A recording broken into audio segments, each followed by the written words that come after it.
Olá, pessoal, mais um podcast, Papo de Perícia, um podcast da Associação da Polícia Científica do Maranhão.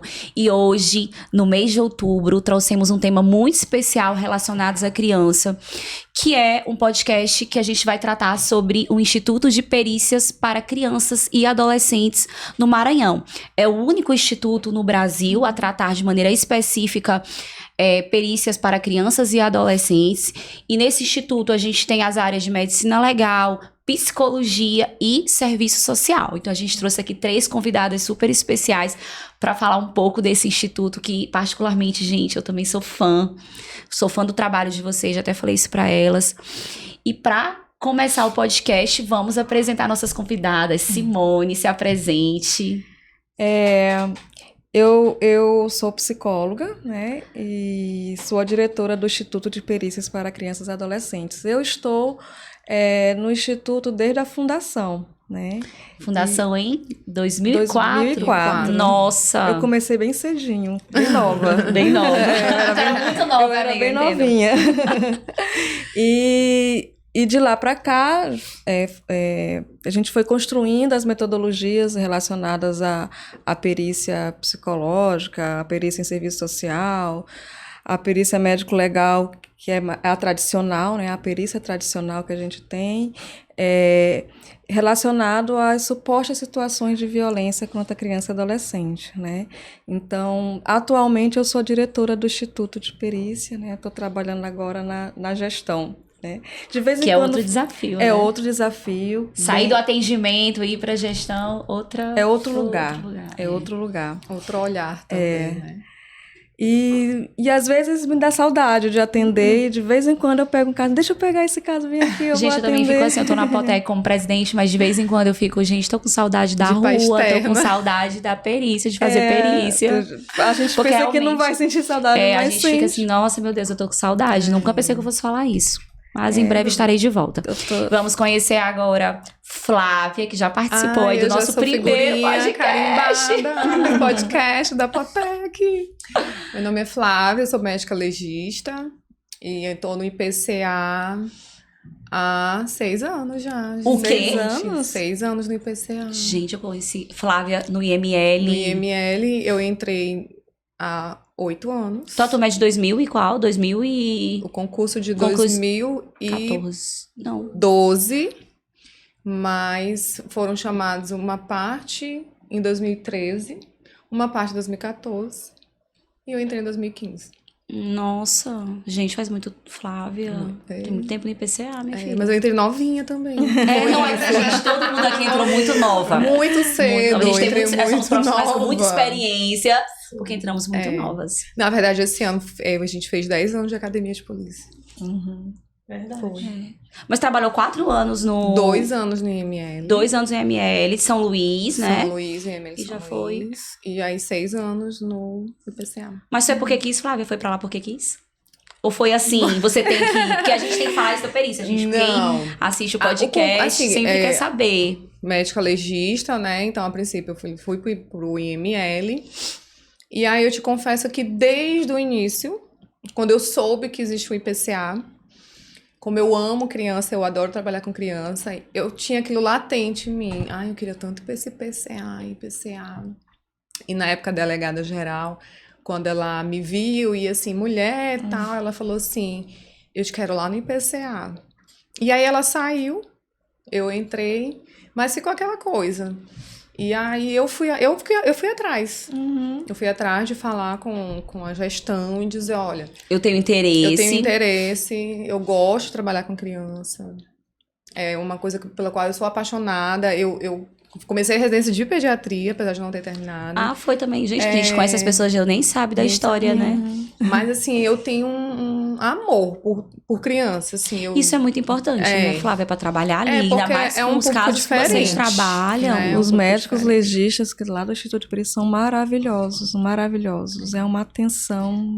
porque é um público totalmente... E quantos médicos vocês têm hoje lá no IPCA? Hoje nós somos 5 no plantão e 1 na gestão. Ou seja, 5 médicos legistas para o Maranhão inteiro, né? Para tratar de perícias específicas de crianças e adolescentes. E vamos falar, gente, agora conhecer Samira, que é assistente social, né, Samira? Sim, se apresente. Como é que você entrou aí na perícia? Como é que você foi parado em PCA? Conta um pouquinho da história. Entrei também no Nós somos concurso do mesmo de 2012, concurso. mesmo Foi o concurso. mesmo? Foi, só que ela entrou em 2015, eu já entrei em 2016. Aí eu tô lá já há 7 anos. Esse ano fez 7 anos. Foi direto, né? Pro IPCA. Foi, entrei direto pro PCA também, só que eu fui conversar com o Dr. Robson, na época era diretor, né? Aí ele me acolheu super bem, me explicou como é que era, porque criança é aquela coisa, a gente sempre tem aquele sentimento de proteção, né?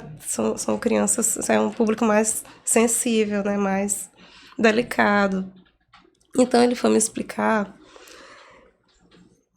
como eram as perícias lá, né? Que tinham várias situações que você tinha que ter cuidado também com sua saúde mental, né? Porque escuta muita coisa.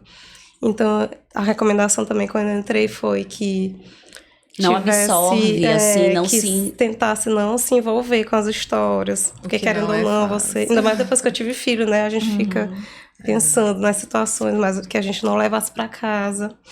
E que, de preferência, a gente fizesse acompanhamento também terapêutico para trabalhar caso Gente, eu vou surgisse. falar, eu tenho uma pergunta sobre isso, mas não vai ser agora. Tá. Sobre de forma muito específica sobre isso. Mas vamos começar do começo. Tá. Porque todo mundo quer saber, que eu acho super interessante, Simone pode explicar, já que você tá lá desde 2004, qual é a história do IPCA? Como foi o surgimento desse instituto? Por que esse instituto surgiu? Em que contexto ele surgiu? Fala um pouquinho pra gente. É uma história que é muito bacana, porque assim, foi uma proposta da sociedade civil organizada, né? Não. Foi um centro de defesa de direitos de criança e adolescente. É uma ONG que tem, né? Aqui em São Luís, o Padre Marcos Passerini, né? E aí a equipe lá tinha um trabalho, né, um movimento de direitos de crianças e adolescentes, um trabalho de estudar as políticas públicas voltadas à proteção à criança e adolescente, na garantia de direitos mesmo, né? E o que se identificou? Que os casos de violência contra a criança e adolescente é um fenômeno muito complexo, sobretudo violência sexual, né? É complexo porque geralmente não deixa testemunhas, é complexo porque acontece em contextos domésticos, né, intrafamiliares, e às vezes não deixa marcas físicas, né, não deixa vestígios físicos. E aí, então, considerando isso, é difícil a identificação de vestígios nesses casos. Então, se pensou numa perícia que pudesse abarcar outros tipos de vestígios, né, dos quais os vestígios que a gente chama vestígios imateriais, que são as alterações comportamentais, né, as consequências psicológicas, psíquicas relativas a uma situação de violência sexual, sinais e sintomas, né? Então, diante desse contexto, né, se observou que existia uma grande impunidade. Por quê? Né? Caso de violência sexual, se não tinha lá a conjunção carnal, não tinha prova material, portanto, não tinha como tipificar e identificar esse autor, né? Então, a impunidade era muito grande, né? E entendia assim, não tem conjunção carnal, não teve violência sexual. Quando o conceito de violência sexual ele é mais amplo, né? Ele vai desde a conjunção carnal até uma relação sem contato físico. O abuso sexual ele pode acontecer sem um contato físico, por exemplo, né? Então, como identificar isso? Como eu vou provar um abuso sexual que não teve contato físico? Então, se pensou em outras modalidades, na psicologia e no serviço social, né, como uma perícia para identificar, né, a perícia psicológica e a perícia em serviço social, né, por se tratar de um fenômeno muito complexo, né, então teve essa proposta de pensar nessas duas áreas, né, científicas, para construir, através de suas metodologias, provas, né, que possam contribuir para os inquéritos policiais e processos judiciais, né? Então, foi uma proposta, eles pensaram nessa proposta. Aí eles montaram esse complexo, que hoje funciona, já era ou não? A concepção, eles só pensaram na concepção, Sim. né? E geralmente no mês de maio, que é o mês de enfrentamento à violência sexual contra criança e adolescente, Que é o maio laranja. que é o maio laranja, né? Então, eles fizeram propostas em políticas públicas e apresentaram para a Secretaria de Segurança Pública essa proposta, né? Nesse mesmo período, aconteceu o caso dos meninos emasculados. Né? Esse caso, né? Não sei se você já fez alguma... Na verdade, gente, o Wilton, que é o Wilton, que é um perito daqui do Maranhão, que tá na minha lista de convidados aqui pro podcast, que ainda não deu certo, mas ele vai vir. Ele fez toda a diferença nesse caso. Ele fez análise né, geográfica, né? Como é que é? Ele fez um link aí, a geografia do crime, algo assim. Ele conseguiu fazer um link da área em que o criminoso acontecia. Eu também não conheço profundamente, ele vai vir aqui pra falar. Tem que vir aqui pra gente, falar com a gente. Crianças, né? Foi um caso, foi em torno de 35 crianças e adolescentes. No Pará, né? Parece Pará e Maranhão. E no Maranhão, onde tinha... os casos, né, foram assassinadas e tinha como característica a extirpação dos órgãos genitais, né? Por isso ficou conhecido como o caso dos meninos emasculados, né? Que depois... e aí foram muitos anos desse caso sem resolução, muitos anos, né? Então, o Estado do Maranhão, ele foi denunciado na Organização Estados Americanos, né, da OEA. E teve um acordo de solução amistosa e o Instituto de Perícia para Criança e Adolescente foi incluído nesse acordo como uma proposta, uma política pública. Não só isso, porque se percebeu a falta de políticas públicas nesse caso, porque eram crianças que estavam em situação de trabalho infantil, né, que tinha condições precárias de moradia, a escola não estava ali, né, as políticas da educação para cumprir, de esporte, lazer. Então, se percebeu que tinha uma falta de políticas públicas ali que proporcionou que essas crianças fossem, né, vítimas dessa violência, né, desse tipo de violência. Então, o Estado do Maranhão se comprometeu através desse acordo um acordo de solução amistosa, né, para como se fosse uma reparação pela omissão do Estado. Sim. Né? E aí o Instituto de Perícia entrou com a criação, a implementação, né, e com também fazer o concurso público para esses... Para criar os cargos, né? Então, isso está lá nesse acordo, né? E aí a secretaria, não só a Secretaria de Segurança Pública, mas as outras secretarias que foram em política da educação, da assistência social, né, tiveram que cumprir aí esse acordo. Então, foi nesse contexto que veio a criação. Então, foi criado em maio de 2004, né? E aí maio, porque estava no período onde tinha esses encontros, essas reuniões, e aí se criou. Ano que vem, então, 20 anos, né? Olha, 20 anos no nosso CNC 2024, a gente vai ter que colocar 20 anos, né? A gente comemorou os 15 anos que a gente debutou, a gente comemorou os 18 anos, que aí eu disse que estava virando adulto, né? Estava saindo da adolescência. e aí agora... Agora, né? Os 20 anos, gente, tem que fazer. Eu já tô até aqui, eu nem já vai estar aqui na lista. Uhum.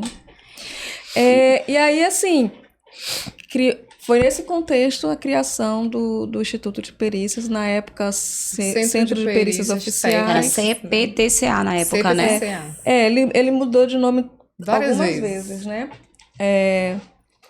o Centro de Perícias Oficiais, depois o CPTCA, Centro de Perícias Técnicas, e depois, com a autonomia da perícia, ele se tornou um Instituto de Perícias para Crianças e Adolescentes. Aí a gente tirou o nome técnicas por ser redundante, né?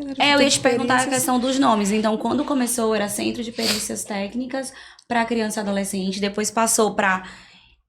Instituto de Perícias. IPTCA. Depois tirou o T, né? Depois tirou o T. E depois tirou o T. Aí ficou IPCA. IPCA. Minha filha, Simone está desde o começo, pode falar todos os detalhes pra gente. Mas, Simone, o que eu te perguntei é porque, assim, lá onde funciona o IPCA é um complexo que tem a delegacia de proteção e a vara especializada. A promotoria. O complexo, quando ele foi criado, e tem a ver com o fluxo, né? Do fluxo de atendimento. Qual é a porta de entrada para os casos de crimes contra criança e adolescente? É a Delegacia de Proteção à Criança e Adolescente, que tudo começa com o registro de um boletim de ocorrência. Para você fazer um boletim de ocorrência, você não precisa ter certeza que aquilo aconteceu. É uma hipótese. Mas é uma investigação. Se você desconfia que aquela criança... Você não precisa... Então, por isso que você faz um boletim de ocorrência, né? Olha, eu acho que está acontecendo isso com essa criança, ou então essa criança falou isso para mim, me contou isso, e estou vindo aqui fazer essa denúncia. Aí, então, faz o boletim de ocorrência, e aí o delegado, a delegada, encaminha, né? Faz as diligências, né? Encaminha para as perícias, e aí a perícia faz parte. Então encaminha para o IPCA para fazer a perícia médico-legal, a perícia psicológica e a perícia social. São os 3 serviços que a gente tem lá no Instituto de Perícia. Então, pra gente falar dos serviços, para as pessoas entenderem, inclusive eu, gente, que eu também não... A gente é perito, mas às vezes a gente não sabe nem ao certo como é o fluxo dos outros institutos, como é o trabalho dos outros profissionais. Começou a conhecer porque começou a andar comigo. Eu comecei a conhecer, porque Flávia, olha, acontece isso, me contou muitas coisas, muitas histórias. E tu falaste do complexo, né? Aí aí tem a promotoria especializada. A promotoria, eu queria saber o que funciona lá dentro. Né? Tá lá. E tinha a vara especializada de crimes contra criança e adolescente. Então, lá a gente tinha a DPCA, a gente tinha a Polícia Civil, a perícia, o Ministério Público e Tribunal de Justiça, né? Então, tinha tudo o que precisava. Então, era um circuitozinho. A vara especializada saiu de lá e foi para o fórum, né? Ah, tá. Então só tem 3. Que foi uma pena, assim, mas enfim, a gente também ainda tem esse fluxo com eles, né? Os processos, eles vão para as varas especializadas, né? A gente, no Maranhão, tem uma vara especializada em crimes contra criança e adolescente. E aí hoje só tem 3, promotoria, a delegacia e o Instituto de Perícia e a perícia. Então, desde o começo já era nesse formato e já era lá na Beira-Mar? Sim. Já era, sempre foi, né? Sempre foi lá. Eu conheci, gente, na verdade, não tem tanto tempo assim que eu realmente conheci, mesmo, que eu entrei. Carol? Eu já, na época da academia, a gente teve aula, mas eu fui, assim, olhei como era, mas assim, não conheci trabalho, né? o trabalho. Aí depois que eu fui fazer uma visita, que realmente eu olhei tudo, como funcionava, conheci a estrutura física. Eu nem tava lá, né? Não tava. Fiquei sabendo. Olha, a Carol veio aqui. Aí, tem que combinar outro dia. Pois é, assim, gente, realmente é um local que precisa ainda realmente crescer muito pelo trabalho que vocês fazem. Precisa realmente ainda aumentar aquela estrutura física, né? Precisa. Mas, assim, sou muito entusiasta, como todos os podcasts eu falo da perícia, eu acho que a gente tem tudo para crescer. Quando a gente divulga, porque as pessoas nem sabem que existe isso, que existe essa possibilidade de você ir, por exemplo. Eu não preciso ter a certeza que tá acontecendo, mas só a dúvida pode suscitar ali uma investigação. Então as pessoas não sabem disso. E eu vou te falar, vou até cortar aqui o roteiro.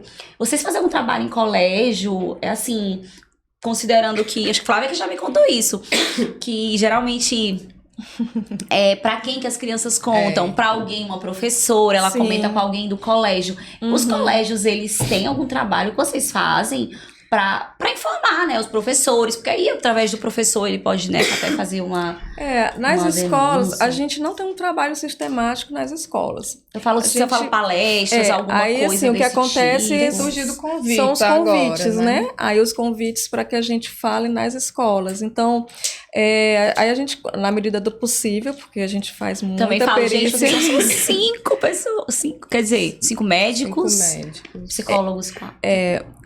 Nós temos 10 psicólogos e 10 assistentes sociais. no Mas mesmo assim, atendimento. gente, pro Maranhão todo. Porque você tem que parar, tirar alguém pra poder fazer. Porque considerando que a gente recebe 100 casos mês, uma média de 100 casos mês, 100 casos.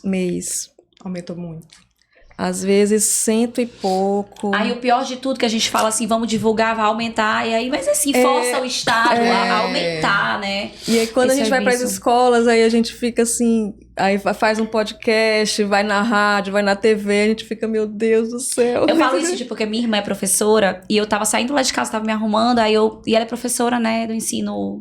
Gente, eu nem sei mais como é que é o nome, ensino fundamental. Fundamental, anos iniciais. Dos não sei. iniciais, aí ela falou assim, eu falei pra ela sobre isso, ela falou assim, tem uma aluna minha que realmente me contou que estava sofrendo abuso. Sim.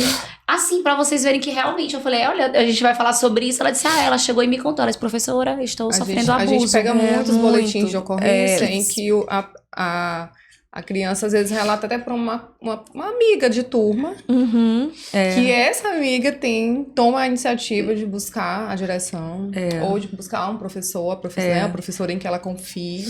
A escola é uma rede de Incentivar proteção, que ela né? conte também em casa, né? Pra mãe Isso. também tomar Então, uma providência. É porque às vezes a mãe, aí eu pergunto, a gente que eu tava vendo, porque às vezes a mãe até sabe, se é um padrasto que tá abusando.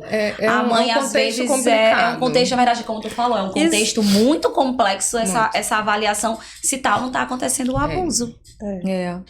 Que aí É bem são delicado. casos intrafamiliar, são os mais complexos, né? E os mais comuns, Os mais né? comuns. Porque as crianças e adolescentes têm dificuldade de falar. Ela não fala porque ela não quer falar. Ela não fala porque ela não pode. Né? Porque tem ali a síndrome do segredo, né? Tem ali, Samira pode falar sobre isso, o contexto socioeconômico. Isso. Tem a relação afetuosa mesmo com o pai, com um tio, com um avô, né? A mesma pessoa que você ama é a pessoa que viola também, que está violentando, né? Então isso traz uma ambivalência emocional fortíssima em relação às crianças, né? Simone, até pra gente entender o fluxo, por exemplo, a pessoa chega, tem a delegacia. Aí eles encaminham a criança pro IPCA. Isso. Aí você recebe. Como é que é lá dentro, pra gente entender na prática? Chega a criança com o responsável. E Ela aí- sempre tem que vir com um responsável. Aí como que funciona lá dentro? Aí passa sempre pelos três, pelo médico, pelo psicólogo e pelo assistente social? Sempre segue esse fluxo? A maioria dos casos, sim, mas não necessariamente. Tem casos que vai só para a perícia médico-legal e não vai para a perícia psicológica e social. E tem casos que vai para a perícia psicológica e social e não vai para a perícia Perícia médico-legal. São raros, Mas mas quem acontece isso. É quem que... O delegado o delegado. solicita. O delegado A também delegada chega. Carol, tem também a questão que, principalmente os casos do interior, eles procuram muito primeiro o conselho tutelar. Eu ia também falar do conselho tutelar. Porque às vezes o conselho tutelar é aquele órgão mais próximo ali da comunidade, das pessoas, né? E aí eles procuram, e aí o conselho tutelar vai ser o primeiro que vai dar as orientações. Tem que registrar o BO, tem que ir na delegacia. Aí eles encaminham para a delegacia, no caso interior isso é mais comum. Aí eles mandam pra gente aqui na capital. É porque às vezes quando vem do interior, às vezes, assim, eu não sei se é por desconhecimento, muitas vezes vem apenas o pedido da perícia médico-legal. Por isso que eu tô te Isso. perguntando, porque aí vocês têm alguma... por exemplo, Flávia, chega lá e fala assim, não, acho que precisa... Não, na hora que eu pego, que eu vejo que só veio a guia Médico. da perícia médica, aí eu falo, olha, você vai bem aqui na delegacia e solicita uma guia para fazer a perícia tá bom. médico-legal, psicológica e social. Porque A gente assim, faz muito. Por que às vezes, a perícia psicológica social ela acontece sempre em conjunto? É uma perícia que Isso. acontece...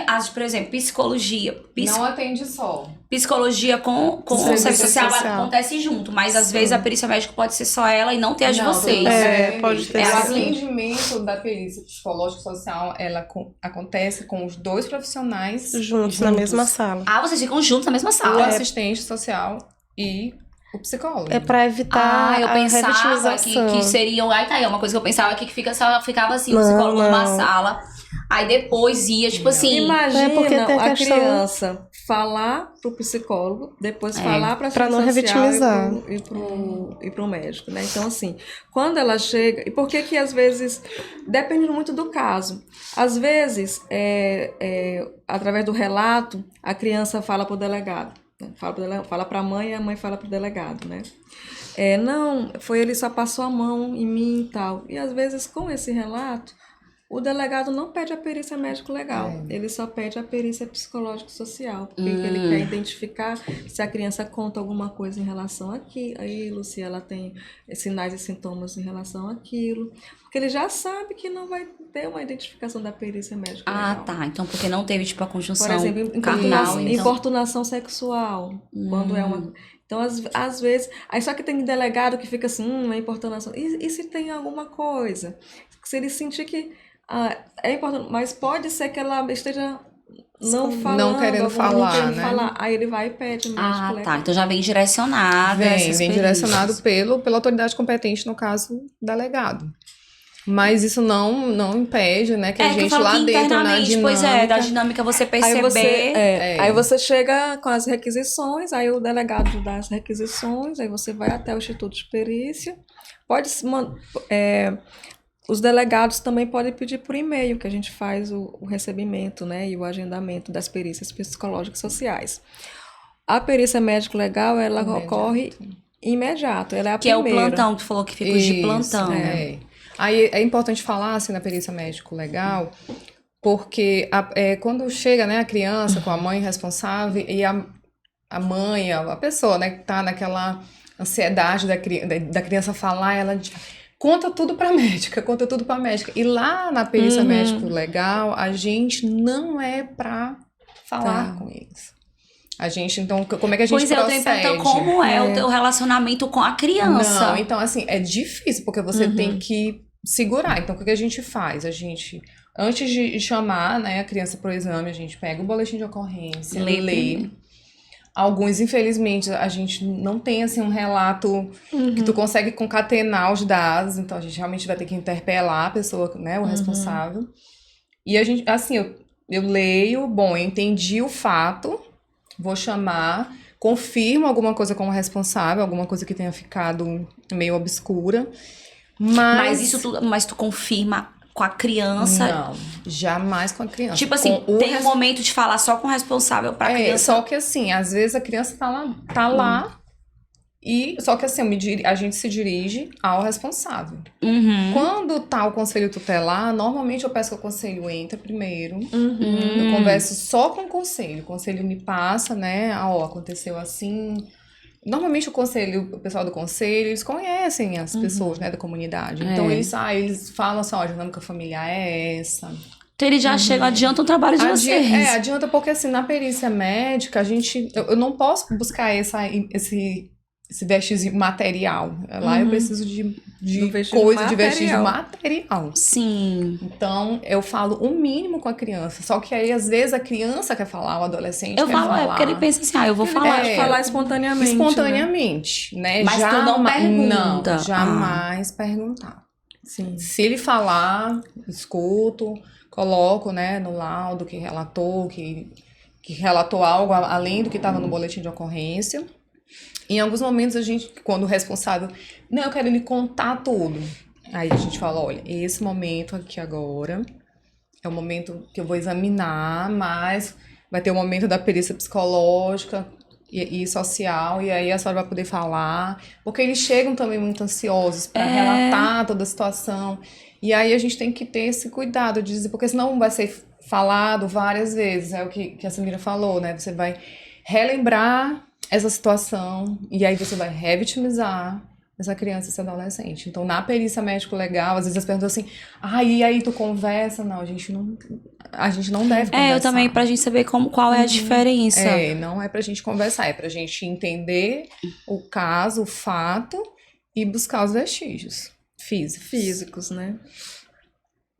E Flávia, tem alguma formação assim, vocês fazem como é que tem alguma formação pra encontrar esses vestígios? Não, assim, a criança, como é um exame... Porque assim, anatomicamente a criança é diferente, né? Tem algumas... Eu não sei, gente, é uma pergunta.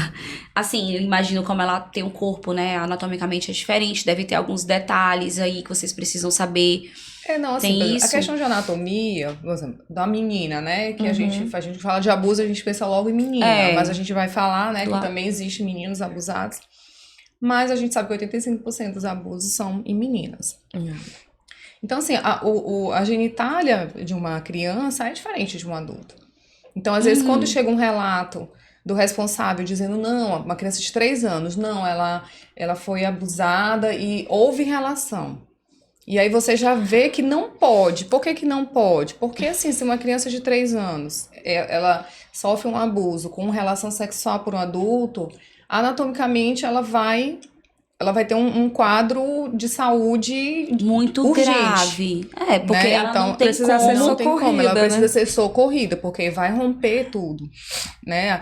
Um pênis masculino ereto por uma vagina feminina de uma criança que não está formada é incompatível, né? Então, vai romper e vai ser um caso de estar internado no hospital, que a gente também fazer a faz. Também existe, eu ia falar, mas também existem situações... Existem situações em que a gente se desloca para o hospital, né? A gente faz perícias externas também, em casos.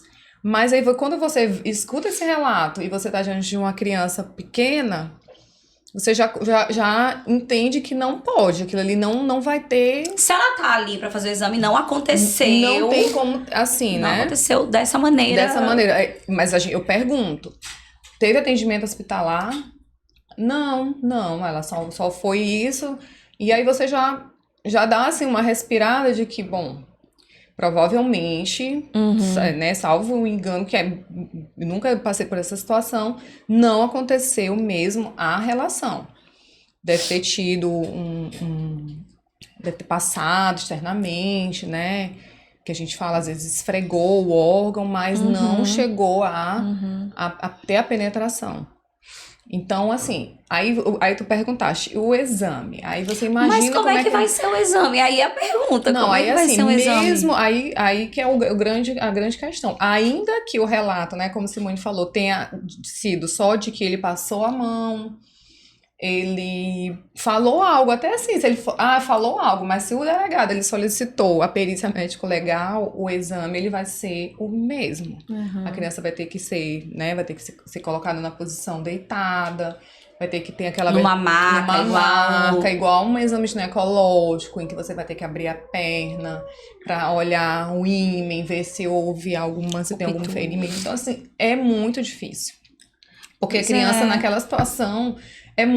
ela se sente muito vulnerável. Então, é muita conversa. Você dizer que você vai...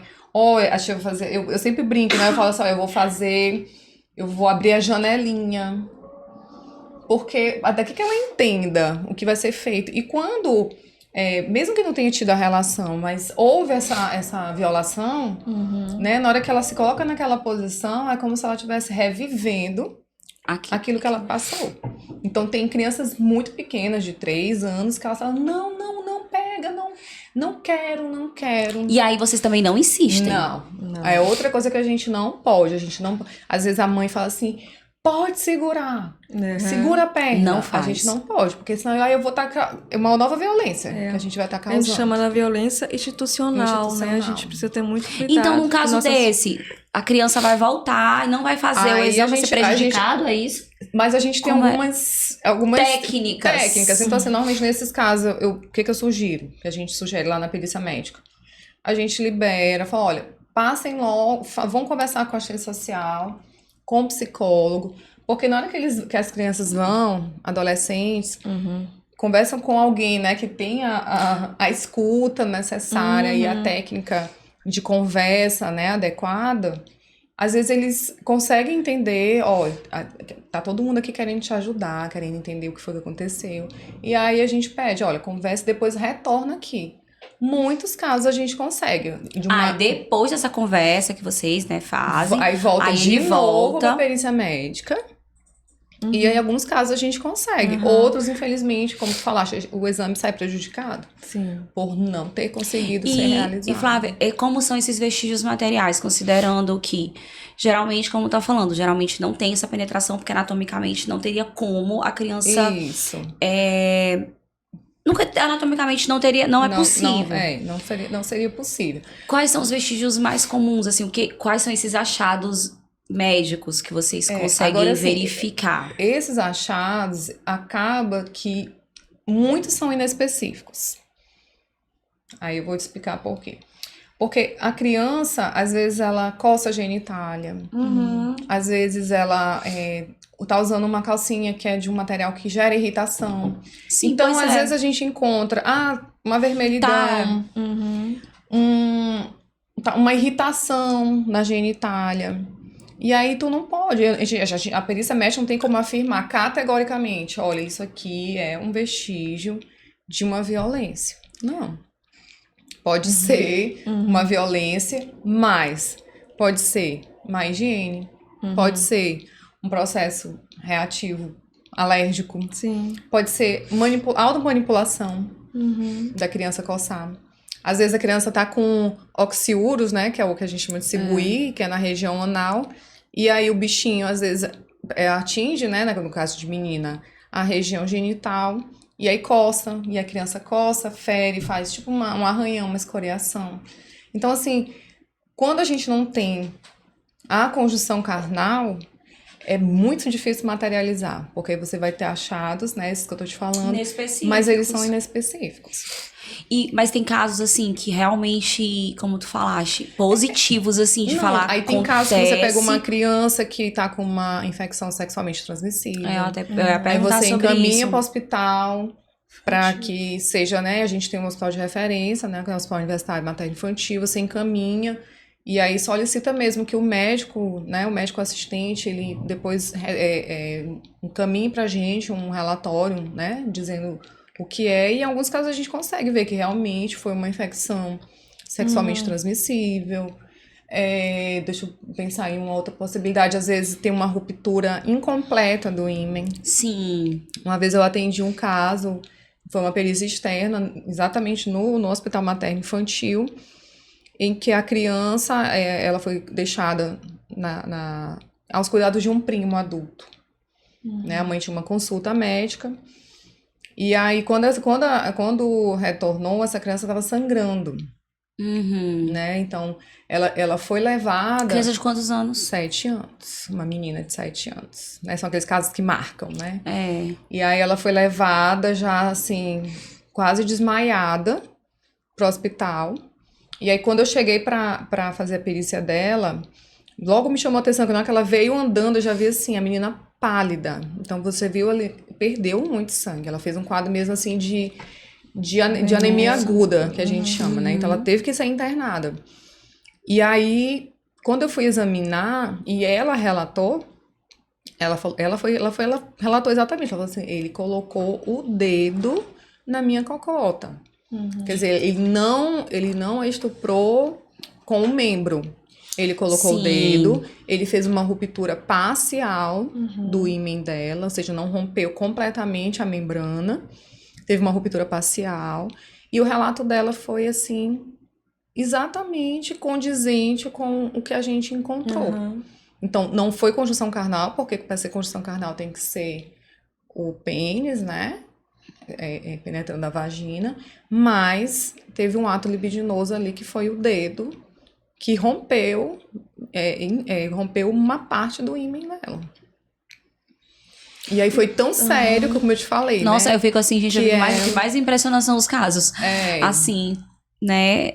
Porque, meu Deus, e isso é ela muito perdeu, chocante. assim, pra você ver, quer dizer, ela perdeu bastante sangue.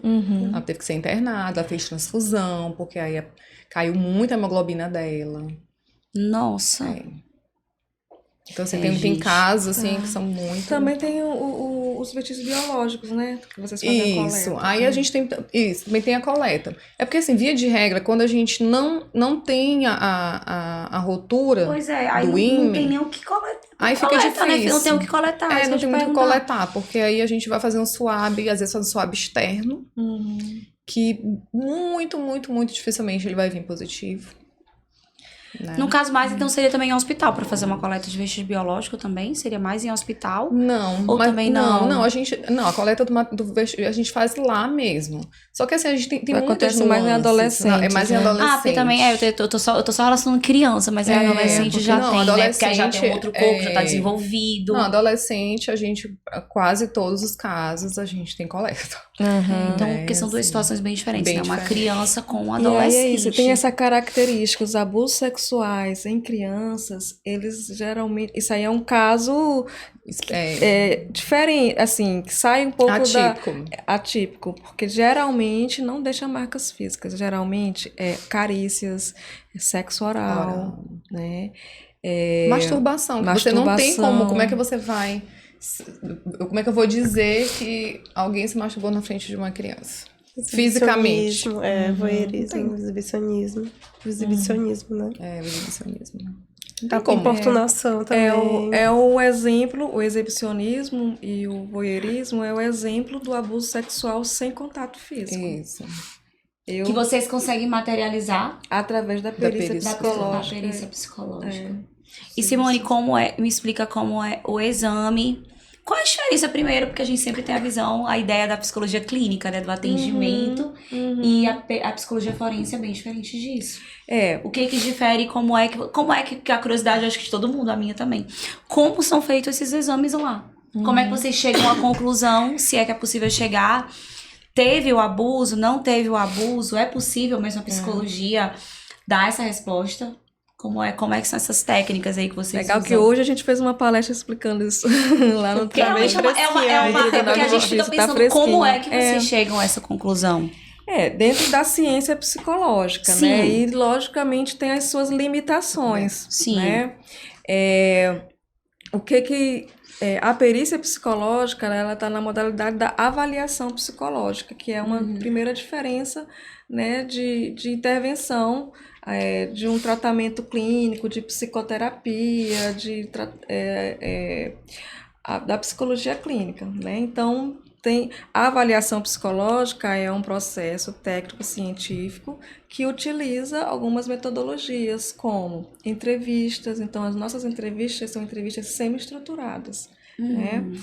A gente pode utilizar também, não em todos os casos, mas os casos mais complexos, lançar mão de instrumentos e testes psicológicos, não para identificar se aconteceu ou não abuso sexual. Não existe teste psicológico para dizer se aconteceu ou não um abuso sexual. Mas como o processo de avaliação psicológica é um processo amplo, assim, você pode se utilizar da observação direta da criança, né? A hora do jogo, como essa criança brinca ali, né? A forma dela brincar ali pode ser uma forma de você também coletar dados, né? A entrevista com a criança e a entrevista com os envolvidos. A gente também faz entrevista. Vocês fazem, não é um atendimento só da criança? Não. E também das pessoas, sempre do pai, dos... A gente, primeiro, a gente faz uma entrevista... Que é junto a primeira com entrevista, o serviço social. A primeira entrevista sempre é em conjunto, né? E daí é com os responsáveis. Primeiro a gente aborda as condições que aquela criança está vindo ali, né? A gente aborda o contexto familiar, social, né? Que aí isso fica mais com o serviço social, né? A dinâmica familiar. Mas rapidinho, só para uma pergunta. Por exemplo, vai geralmente a mãe com o responsável. Isso aí é conversado na frente da criança? Não, são entrevistas individuais. Mas aí a criança fica nesse momento com quem? Porque ali na salinha de espera. Ela fica lá sozinha mesmo, enquanto a mãe está sendo entrevistada por vocês. Geralmente ela fica acompanhada do conselho tutelar ou de outro parente que eles vêm acompanhando. Aí tem uma mesinha infantil, né, para elas com os desenhos, pra ficar Tem distraída por enquanto. imprime desenho, eles pintam, tem livro, tem na TV, Tem uma TV desenhos. no desenho. Enquanto a mãe vai ficar conversar com vocês, no Isso. caso vocês duas. Você, sim. Um representando a psicólogo e o outro Serviço o serviço social. social.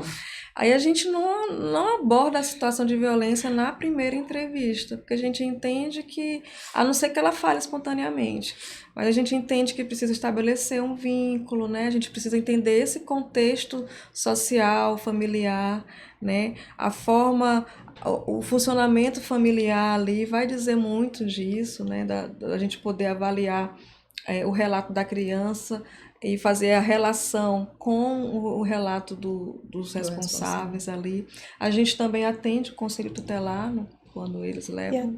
E até explicar para a família que é um órgão de perícia, né? Que muitas das vezes eles vão achando que é uma terapia, um tratamento. Aí esse primeiro contato também é muito informativo e explicativo, para explicar que lá é um órgão pericial, que a gente vai abordar as questões gerais, como a Simone está falando, do contexto, da família, onde a criança vive, onde ela mora, vai abordar especificamente no momento posterior sobre a situação de violência do BO, e que não vai se restringir só a um dia, porque às vezes a família chega pensando que vai embora no mesmo dia e não volta mais. E o laudo já vai sair no mesmo dia. E não é assim, a gente explica que a gente precisa criar vínculo com a criança, né, para poder fazer as perguntas e encontrar os vestígios próprios que a gente vai usar no nosso laudo. Então, essa entrevista, como Samira está falando, ela acontece em vários encontros, né? Não é só um encontro. Mas aí esses encontros, o primeiro é vocês duas, aí depois... como é que é esse Pode fluxo? continuar em conjunto, né? Vai depender muito do caso. Em alguns casos, aí o psicólogo, não, eu quero ficar, fazer mais uma entrevista, ou quero aplicar um teste psicológico, ou um inventário, alguma coisa assim. Aí o psicólogo pode fazer ali sozinho, que é da especificidade da psicologia. Aí o serviço social, se ele quiser aprofundar mais alguma questão com o familiar, né? Ele pode também fazer a entrevista social. Então desse primeiro contato é que vocês estabelecem quantos encontros vão ser feitos. Faz um planejamento. Tem famílias que vêm, que não têm Bolsa Família, que não têm acesso a nada, que se enquadraria em alguns programas sociais, né? Aí, às vezes, a gente também, em um outro momento, separadamente, a gente dá essas explicações para eles. Essas orientações. As orientações, aonde que eles devem ir, documentação que eles têm que levar, dá todas essas orientações para eles. E aí a gente faz essas entrevistas semi-estruturadas, que num primeiro momento tem essa fase da preparação, né? Prepara ali a criança. Nas entrevistas posteriores, aí a gente já aborda a criança e aborda, assim... Tem uma pergunta básica, que é assim, você sabe que lugar é esse? Você sabe por que você está vindo aqui hoje? Aí tem algumas crianças que dizem, eu sei, é porque fulaninho fez isso. E algumas crianças não sabem, porque os pais não conversaram muito sobre aquilo, elas vão sem saber que lugar é aquele, né? Por que estão ali? E tem uns que chegam até com medo, achando que é vacina. Não, quando entra... Não, gente... Nossa, às vezes eu tiro a máscara, uso jaleco. Jaleco branco, e aí quando eu vou fazer um exame de sexologia forense, então eu boto... o gorro e a máscara. Então, quando elas entram, já entram assim, é vacina. E às vezes eu tiro a máscara pra dizer assim, tipo assim, a tia tá aqui só pra conversar, a tia tá de máscara porque a tia vai examinar você. Mas assim, a primeira coisa tem vacina? Não, aqui não tem nem seringa. Porque não tem seringa. Gente, mesmo, tem que ser difícil, não é? É bem muito delicado, complexo. é delicado. Criança menor é mais delicado. E aí, o que a psicologia identifica? Ela vai analisar o relato da criança, faz uma análise de conteúdo daquele relato, né? Mas o relato, Simone, tô te botando a gente numa condição mesmo, porque realmente eu não sei. Vem o BO, então no BO já tem. Já vem... Geralmente geralmente é o denunciante, né? Que pode ser o responsável, pode ser um tio, pode ser uma o denunciante conselho. é o conselho que relata, faz a ocorrência do BO. O delegado, ele não atende a criança. Sim. Ele não faz... até porque existe uma lei, né, 13.431/2017, que versa sobre o atendimento, né, o sistema de atendimento de crianças vítimas e testemunhas de violência. Então, lá, eles propõem algumas metodologias, cuidados que a gente precisa ter para abordar uma situação de violência com a criança e adolescente. Sim. Justamente para não revitimizar, porque aí, quando tem uma revelação, que pode ser na escola, que pode ser dentro da família, que pode ser na comunidade, né? Aí o que acontece? As pessoas querem saber, querem mas o que foi mesmo que ele fez? Aí querem saber mais alguma coisa para poder fazer o boletim de ocorrência. Sim. Então, lá nessa lei, estabelece que existe uma coisa chamada escuta especializada. Sim. É você estar preparado para receber uma revelação espontânea. Você se preparar para receber profissionais da educação, da saúde, Sim. né? Da assistência social. Se você recebe uma denúncia ou a revelação da própria criança, você escutar aquilo, você não perguntar mais sobre aquilo, porque essas perguntas elas podem interferir, né, no entendimento da criança, na compreensão da criança em relação àquela situação. Porque às vezes você pode até sugerir. Na hora que tu faz uma pergunta, tu pode sugestionar algo para a criança. Que é o que a gente chama ainda da tem a parte sugestionabilidade, né? Até a forma como perguntar, perguntas Sim. abertas. Estava lendo, né, no material, perguntas abertas, ter cuidado, porque se você faz uma pergunta fechada, você pode induzir a pessoa a falar uma coisa que nem ela queria falar. Até esse cuidado que vocês têm, né? Aí, assim, só explicando. Aí tem o depoimento especial. O depoimento especial é uma modalidade para acontecer também produção de provas, né? Mas é de testemunhal, é prova testemunhal, em que é uma metodologia em que tem um entrevistador treinado para abordar, né, e fazer depoimento com crianças vítimas ou testemunhas de violência, né? Então, existe lá. Então, pode acontecer depoimento especial nas delegacias e nos tribunais de justiça. Essa lei, ela contempla esse cuidado, essa proteção à criança e adolescente. Só que o Maranhão, ele veio... Antes disso, ele já teve essa preocupação. Em 2004, a gente existe desde 2004. E em 2017 vem a lei que é para, para escutar criança e adolescente, é preciso de alguns cuidados, especificidades de desenvolvimento humano, enfim. E aí o que acontece? Agora, tem o depoimento especial e tem a perícia, que são metodologias diferentes, né? Mas com o mesmo objetivo, que é a produção de prova. Mas isso acontece dentro das delegacias e dos tribunais de justiça, né? Então, hoje a gente precisa trabalhar, no Maranhão, a gente precisa trabalhar o fluxo de atendimento em relação a isso, para a gente não ter sobreposição de produção de provas, né, e de escuta de criança, né, coleta de depoimento, a perícia, fazer isso repetidamente, né. Então, dentro da perícia psicológica, a entrevista semi-estruturada, primeiro ela é um relato livre. A gente pede para ela contar o que aconteceu, livre mesmo. Depois a gente vai tentando preencher as lacunas desse relato livre, né? Aí a gente aí vai perguntando mais um pouco, né? Desde quando, né? Foi mais de uma vez, né? Aonde foi? Geralmente, tu estavas aonde nesse dia? Aí a gente pergunta quando, aí às vezes a criança fica assim, foi perto do Natal, Carnaval. A gente sempre tem que buscar uma data, porque a criança, para ela dizer, né? Às vezes, teve um caso que eu perguntei, foi quando? Aí ela falou assim, faz uma semana. Aí eu falei assim, nossa, então talvez eu tenha que coletar algo, né?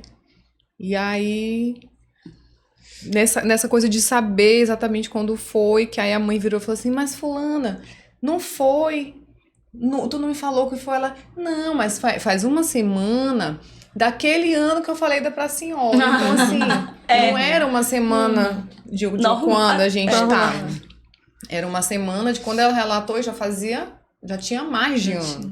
Sim. Então, às vezes, para a criança entender essa questão do tempo, você tem que usar, né? Primeiro Porque semestre, marcos, de férias, do desenvolvimento carnaval, humano, né?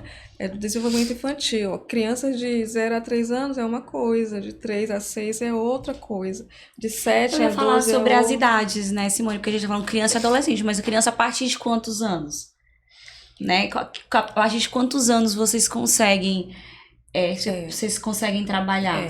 O público-alvo do Instituto é 0 a 17 anos. Sim. Mas para a perícia psicológica e social, a gente recomenda que seja a partir de 3 anos, né? Que já vai ser difícil você identificar alguma coisa ali, mas a gente faz essa aposta, né? Ouvindo os familiares, se a criança demonstra alguma coisa, pode ser que a gente consiga. E ela vai depender muito de como é que está o nível de desenvolvimento da linguagem dela, né? Sim. Como... Aí vocês fazem uma avaliação da linguagem, se ela consegue se expressar. Eu vou te dizer, tem criança menor. Eu Né? falo, gente, já peguei 2 anos, 2 meses e meio, né? a criança já fala tudo. Esses casos, né, que você tem que avaliar naquele momento. Então, assim, eu já peguei criança que tinha 2 anos e um pouquinho, não tinha sido solicitada a perícia psicológica e social. E na hora que entrou, ela já saiu, foi assim, essa minha tem que ser ouvida, gente. Mesmo que ela tenha menos de 3 anos, ela precisa ser ouvida. Depende, né? A gente já atendeu casos de 1 ano não dá de jeito nenhum. Não, muito nova. Aí, assim... Mas tu atende a perícia médica? A gente atende bebezinho. É porque, assim, também, a nossa realidade é uma realidade de... Como Simone falou, né? São casos suspeitos. Então, assim, é um caso suspeito, vai ter que ser periciado, né? Então, às vezes a mãe relata, eu percebi que estava vermelho, né? Na região da cocotinha dela, bebê. Levei para o hospital e a médica falou, olha, não, você tem que ir lá fazer a perícia, porque pode ser um caso de abuso. Então, a gente já fez em crianças de 3 meses...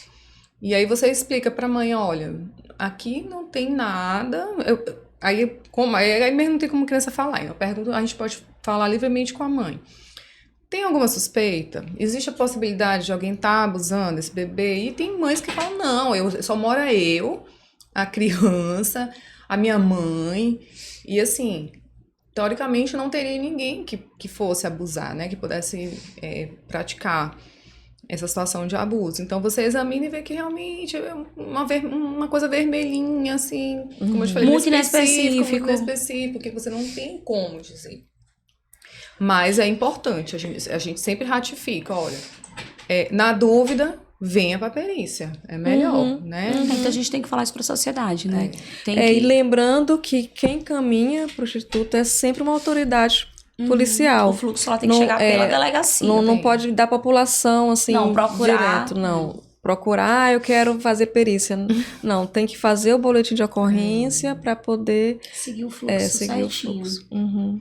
E lembrando também, assim, que apesar de ser ali no complexo ter a DPCA, né, que é a delegacia especializada, o boletim de ocorrência ele pode ser feito em qualquer delegacia. Sim. Tá? Porque às vezes, vai ter que fazer perícia na DPCA, tudo bem, mas se esse responsável, ele tomou conhecimento naquela data e quero resolver e resolve fazer um boletim de ocorrência numa outra delegacia, não tem problema. Tá registrado, o delegado vai solicitar e a gente faz a perícia. Gente, é muito assunto. Muito. Mas assim, eu coloquei tanta coisa assim que eu queria saber, que eu sei que nem vai dar tempo de saber tudo. Escolhe aí Mas eu acho que tem que ser vários episódios. Vai ser vários episódios, mas eu vou falar assim, vamos falar esse mais de maneira mais geral e as dúvidas comuns. Vou botar aqui como uma cidadã comum, mesmo sendo perita, mas nessa área, gente, eu não conheço nada. O que a gente pensa quando a gente vai falar de perícia de criança? Gente, criança vive criando história. É o que a gente pensa, criança fantasia. como é que é possível, então, eu saber se aquele relato da criança, aí é pra vocês duas, né, que ouvem a criança, aquilo é uma criação dela, imaginação, ou de fato aquilo traz memórias de fatos que ocorreram. Eu acho que é o que a gente mais quer entender. Como é que vocês conseguem chegar pra dizer, olha, existe aí indícios de que tá acontecendo violência? Não, gente, isso aqui é uma criação mental da criança. É assim? Que não sei se a pergunta seria assim, mas vocês entendem assim se é possível? Porque a pessoa logo pensa, gente, criança imagina um monte de coisa. Criança vive inventando história, vive brincando e vive imaginando. Mas é possível. A gente costuma dizer assim, nunca subestimar uma revelação de uma criança de abuso sexual, né? Assim, é muito provável que tenha acontecido Tá aí. algo. É importante as pessoas saberem. Porque a gente pensa assim, criança vive inventando coisas. Será que isso aconteceu? Fantasia. É fantasia? E aí, o que é que acontece com crianças pequenas, né? Pode acontecer também o que a gente chama de implementação de falsas memórias. O que é isso? Uma criança, como ela tem um desenvolvimento que ela pode ser mais facilmente sugestionável, né? Por exemplo, se eu fazer uma pergunta assim, fulaninho fez isso contigo, não foi? Para uma criança pequena, ela pode dizer assim, foi. Sem ter feito. Né? Crianças pequenas. O tipo de pergunta. O tipo de pergunta. Um conteúdo que é comum, né? Que a gente. Ele colocou a mão na minha cocota, ele botou o dedo na minha cocota. Então, se você pergunta, foi fulaninho. Fulaninho colocou o dedo na tua cocota, aí ela pode dizer. E se você perguntar várias vezes, ela pode também Daqui a querer pouco ela cria... mudar a resposta. Não, a resposta que eu tô dando tá errada. Então, eu acho que eu vou falar outra coisa. Ela pode acontecer isso. E ela disse, foi. E numa outra entrevista para outra pessoa, ela pode dizer, fulaninho botou o dedo na minha cocota. E aí, gente, piorou, né? Piorou a dúvida. Então assim, existe, como é difícil. Pra gente concluir, né, são casos que, se a gente fica na dúvida, a gente conclui assim, não foi possível afirmar ou negar que esses vestígios estão relacionados a uma situação de abuso sexual. Quando a gente identifica uma possibilidade de sugestionabilidade, quando a gente identifica uma implementação de falsas memórias, pode ser intencional e pode ser não intencional. A não intencional é você, no afã de querer saber, fazer essas perguntas inadequadas, né? E a intencional, que é muito grave, né? É quando você quer que uma criança acuse uma outra pessoa e você induz ela a dizer isso, né? Isso acontece, às vezes, em casos de litígio, né? Disputa de guarda, litígio, onde os pais estão brigando. Então, às vezes, o ex-cônjuge quer atingir o pai ou a mãe e começam a dizer, olha, ela está sendo vítima de abuso sexual ou de maus tratos, ou faz uma denúncia, né? E isso é violência também, né? É violência. E aí a criança pode começar a ficar confusa e aí dizer, não, mas foi a minha mãe pediu para falar isso, mas às vezes minha mãe pediu para falar, mas não aconteceu. A gente às vezes a gente já flagrou pai ou mãe falando assim, tu vai dizer isso, isso e isso, né? Preparando a criança para falar isso pra vocês. E vocês conseguem na entrevista detectar essas falas forjadas, né? Que foram ensaiadas. Às vezes normalmente fala. Às vezes dá para você identificar se ela utilizar uma palavra que você sabe que você não é do vocabulário não dela. É do vocabulário dela. Assim, eu fui abusada sexualmente. Uma criança não fala isso. Porque só que ela escuta, né? Às vezes ela diz que teve a relação sexual, mas ela não sabe o que é relação sexual. Quando a gente vai perguntar, ela não sabe. Ela diz, foi. Aí se você vai ver a conjunção carnal, tá lá, ela não teve conjunção carnal. Às vezes até adolescente. Às vezes a gente pega, assim, adolescente de 12, 13 anos, que fala, né? Adolescente a gente já deduz, né? Uma maturidade maior. E aí elas falam, ele introduziu o pênis assim, assim. E aí quando você vai fazer o exame, você já tá... Bom, eu vou encontrar uma rotura, vou fazer coleta. Às vezes a gente até se prepara o suave, Quando tudo. vai ver... Quando vai ver, não tem. E aí, às vezes, o responsável fica, mas doutora, ela disse que teve. Como é que não tem nada? E aí, às vezes, você também fala... Mas adolescente já seria mais intencional mesmo, porque ela já tem consciência. Não, às ou vezes, Ou é fantasia não. também? Não é Não, fantasia, às vezes é não ela- saber achar que, vamos supor, um coito interfemoral, né? Entre as coxas. Sim, entendi. Ela acha que aquilo ali foi a penetração. Uhum. Então, às vezes, né, a gente até... no momento ali do exame, como eu te falei, a gente não é de conversar, mas quando é adolescente, que às vezes ela diz assim, mas ele colocou, entrou. Às vezes a gente pergunta, sangrou? Você sentiu muita dor? Não, não entendi. senti dor, não sangrou. Porque também, às vezes, a adolescente, ela falou, fui estuprada, ele colocou. E aí, eu vou dizer lá no laudo que não teve, né? E às vezes a mãe pergunta, teve alguma coisa, aconteceu alguma coisa. E aí você diz que não.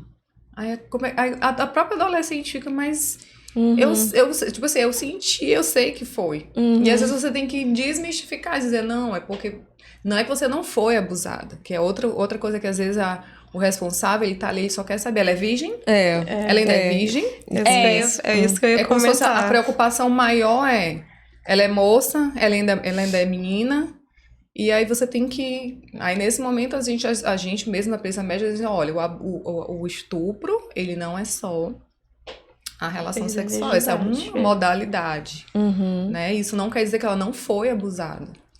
Aí a gente explica, tanto é que ela vai ser ouvida na perícia psicológica e social, para que possa buscar esse relato, tentar entender como aconteceu.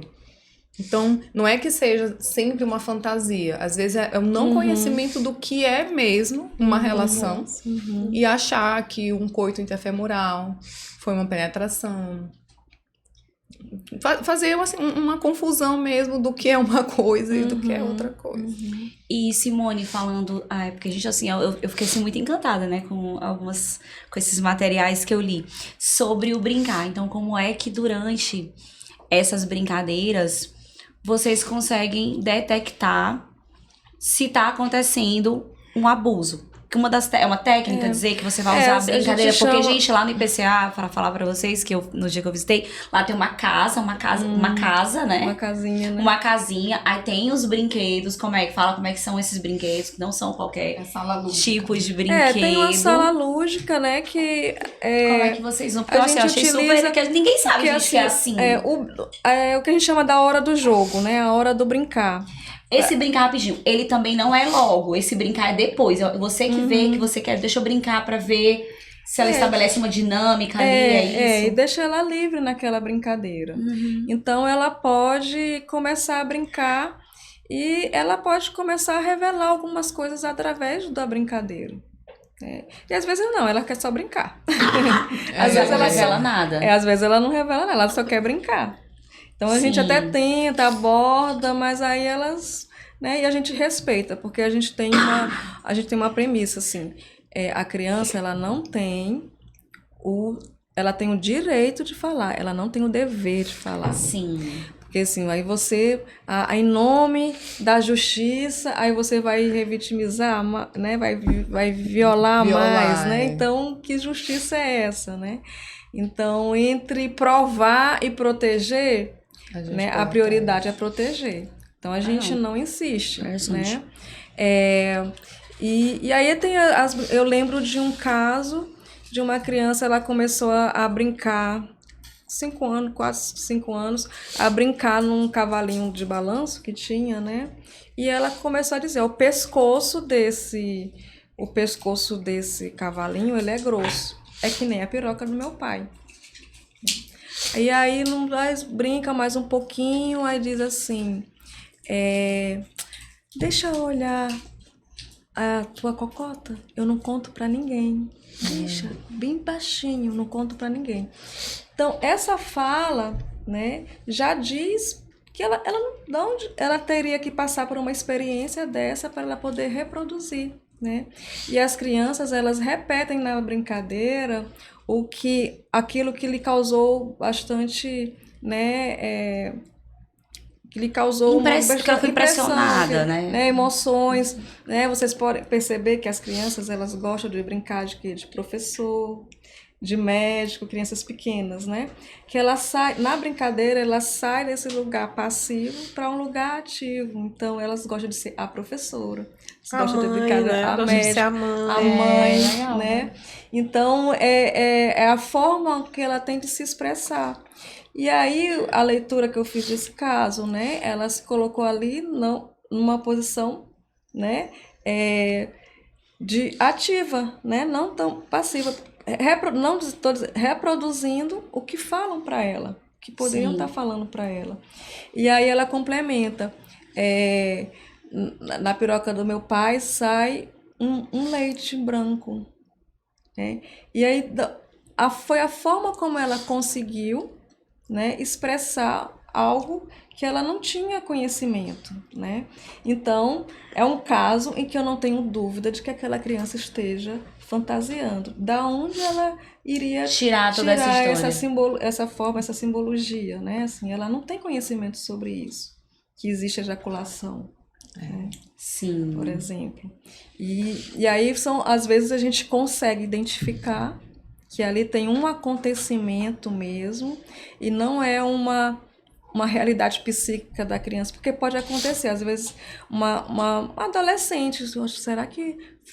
Às vezes fica assim, será que fulaninho passou a mão em mim, me abusou? Às vezes fica essa fantasia infantil, né? Fica na dúvida, e pode ser realmente uma fantasia, você fica na dúvida, né? Pessoas adultas, né, podem ter uma lembrança muito longe. Tá?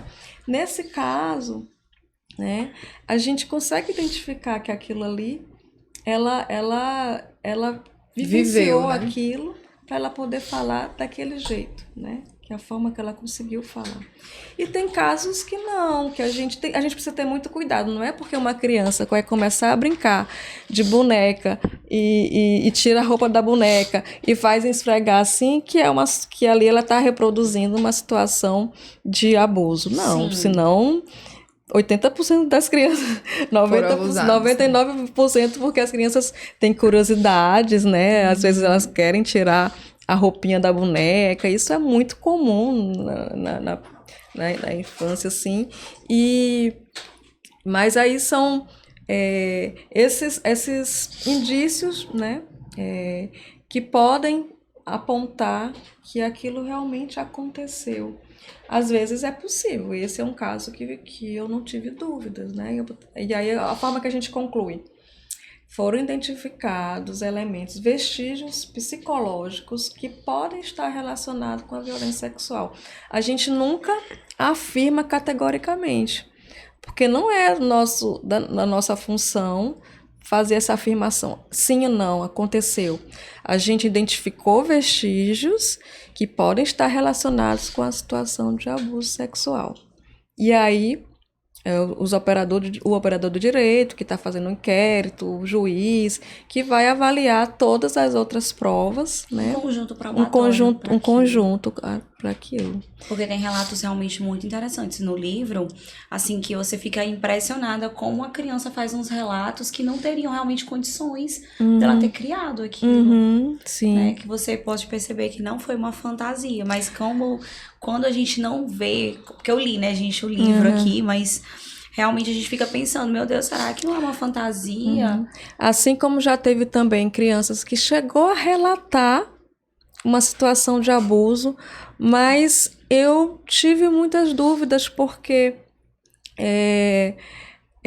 cada vez ela contava de um jeito, né? Que pode ser, não havia uma consistência, né, do relato. Cada vez ela contava de um jeito e eu percebi que dentro da família existia uma preocupação muito grande ali, sabe?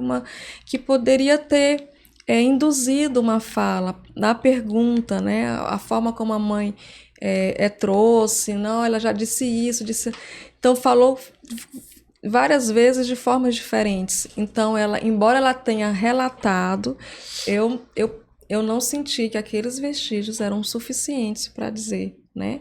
Então, eu coloco assim, que se eu tenho a dúvida, a gente coloca assim no laudo. Não é possível afirmar ou negar que esses vestígios estejam relacionados à situação de violência. Né? Mas o nosso laudo não tem só essa conclusão. O nosso laudo tem a descrição toda da dinâmica familiar, social. Vocês filmam alguma coisa? Tem filma quando vocês estão com a criança? Ou não tem? Não. Ou pode? Só relato escrito. Eu falo assim, porque... Isso é uma pergunta comum. Os operadores de direitos adorariam. A pessoa pode falar, eu queria olhar. Sei lá, eu queria, né? Assim, não eu que eu não vou. Mas tem uma questão mas... ética, né? Que quando a criança... o responsável, a criança entra, eles podem falar de outras coisas também que não estejam relacionadas à situação de violência, né? E que isso não tem interesse para o laudo, para a situação. Vocês não colocam. E aí a gente não coloca, né? Então, é a questão do sigilo profissional também, né? Então, ali pode comparecer coisas que não cabem para um processo judicial. Aí você vai ter uma filmagem, uma exposição da pessoa através de uma filmagem. Tem a questão ética também. Né? Sabe o que eu pensei agora? Nem tá aqui também nesse roteiro. Eu fiquei pensando assim, crianças com certas deficiência mental, com algum grau de comprometimento mental, chega pra vocês e vocês não... Chega... A gente faz vocês, por exemplo, já descartariam direto, essa pessoa tem um grau de deficiência mental e não pode ser periciada. Eu falo mais por causa do psicológico. A gente não descarta, não, assim. A gente vocês recebe. Conseguem também fazer, coletar alguma coisa essa criança? Para alguns casos sim, outros não. Aí esses casos que não, depende do grau a gente tem que avaliar as condições, né? Psíquicas, as condições físicas, né? Às vezes tem a linguagem também. Então, às vezes, a gente coloca como resultado prejudicado porque não teve condições de abordar, de aplicar a metodologia, né? Para aquele caso. Que é uma criança muito vulnerável, né? Já é criança, já é vulnerável, claro. Aí você pega uma criança com uma deficiência... Porque as deficiências têm vários níveis, né? Algumas conseguem falar, relatar, outras não. Então, a gente recebe o caso e aí esse caso aqui não foi possível aplicar a metodologia. Aí a gente faz o prejudicado e justifica, né? E aí, alguns casos é possível. Que tem a revelação, tem um relato, né? E aí... E outra pergunta, assim, por exemplo, vocês, assim, pra vocês, tem alguma... Já que a gente fala criança e adolescente, a gente tá falando de 0 a 17 anos. Vocês têm, por exemplo, criança até 5 anos, sei lá, Samira tem mais especialidade, vocês separam também a faixa etária. Tem psicólogos que estariam mais aptos a trabalhar com crianças menores, outras pessoas já com um adolescente, ou como tem pouca gente, vocês trabalham... A gente não tem essa diferenciação, não. Não tem? Vai chegando e vai atendendo quem tá na vez. Tá na vez, tá quem na vez do plantão, aí pega o cara, não escolhe, não, assim. O de vocês é plantão também, Samira? É plantão? É plantão. Não, mas o plantão que a gente chama é assim, à medida que vai chegando... A livre demanda. É importante dizer que o funcionamento do IPCA é de 8 às 18. Segunda a sexta. Não funciona. Né? O que a gente está chamando de plantão é o dia que a gente está lá recebendo na nossa escala. Na escala disponível para receber atendimento. Sim. Não é plantão noturno, né? Como assim, o plantão é só de dia, né? Então, se acontecer alguma violência durante a noite, por exemplo... São encaminhados para a parte da perícia médico-legal é encaminhada para o IML, mas depois eles vêm para fazer a perícia psicológico-social. Porque, assim, não precisa fazer a perícia psicológico-social imediatamente. A perícia médico-legal depende, né? Assim, conta dos vestígios, né? Legal, se tiver algum vestígio, alguma coisa. Se tiver que fazer coleta, né? Você não pode. O tempo é ouro, né? Para coletas. Pois é. A gente iniciou o Instituto de Perícia com poucos profissionais, né? Tinha um médico, 4 assistentes sociais, 4 psicólogos, né? Hoje, nós temos 5 médicos, 10 assistentes sociais, 10 psicólogos, mas ainda assim a gente ainda não consegue contemplar 24 horas, que é o ideal, né? A gente funcionar 24 horas. Final de semana também não funciona, né? não. Sábado e domingo. Não. Nem a estrutura física do local onde a gente está não comporta, né?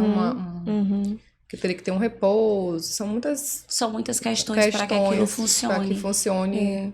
Mas assim, é um desenvolvimento, assim, a gente começou muito pequenininho, hoje a gente já tem uma equipe maior. Estamos progredindo, né? eu falo Estamos sempre progredindo. Eu que é sou pra uma entusiasta, né? E sou muito esperançosa também, eu tenho, de que a gente vai interiorizar, a gente vai para os interiores, porque não tem, né? Eu falo toda vez, todo podcast a gente tá batendo nessa tecla, interiorização.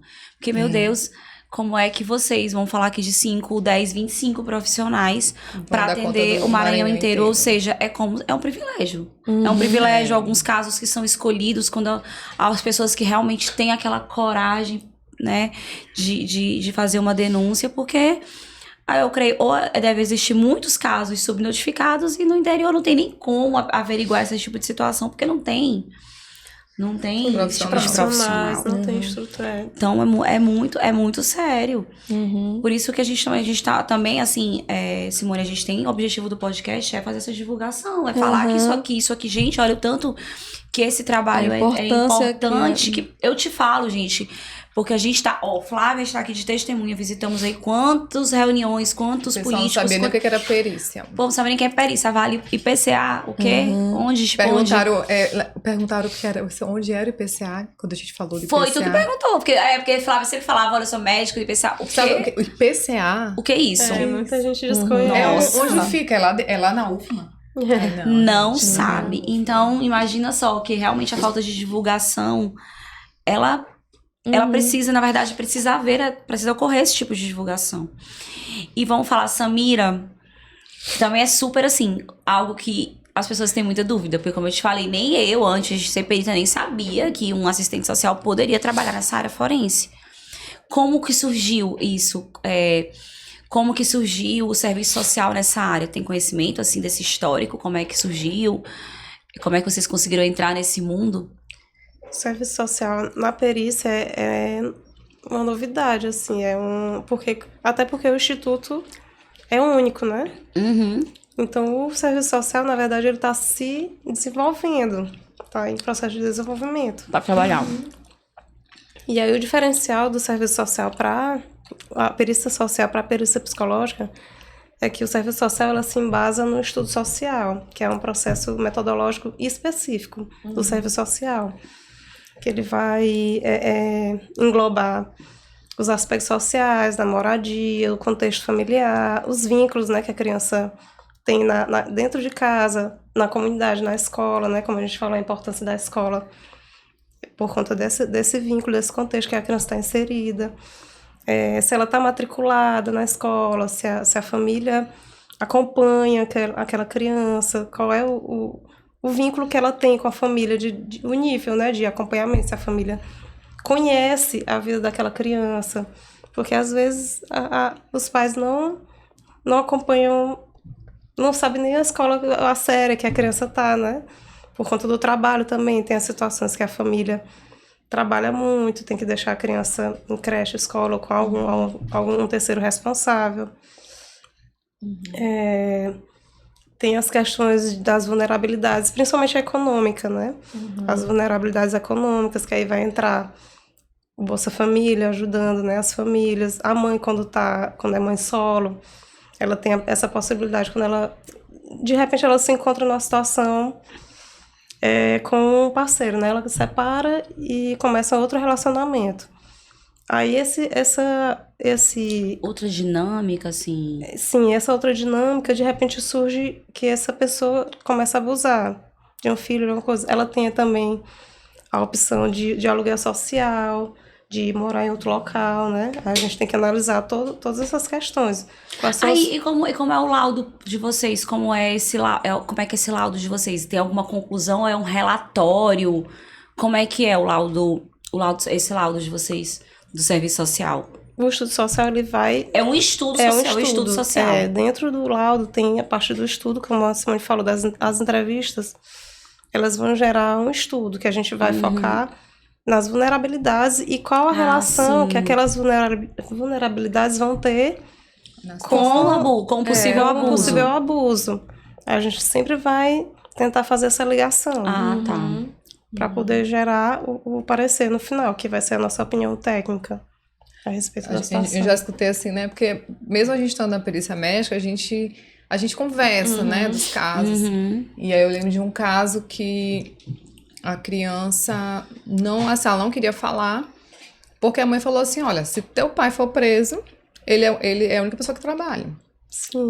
Tu vai ficar sem comer, tu vai ficar sem, tipo assim, sem ter teu tênis, sem ter esse momento de lazer. Porque se tu falar que teu pai fez isso contigo e ele for preso, acabou o dinheiro da família. É, porque às vezes o agressor, ele é Realmente. o único provedor da família. Então, isso vai estar, por exemplo, no estudo social. Isso, exatamente. É interessante, eu não, assim, Relações como a gente de não conhece. gênero, se tem violência de gênero, né? Como Sim. é que tá esse ciclo familiar, essa dinâmica familiar, né? O estudo social também aborda isso, né? Sim, se tem violência doméstica, se a criança presencia muitos conflitos dentro de casa.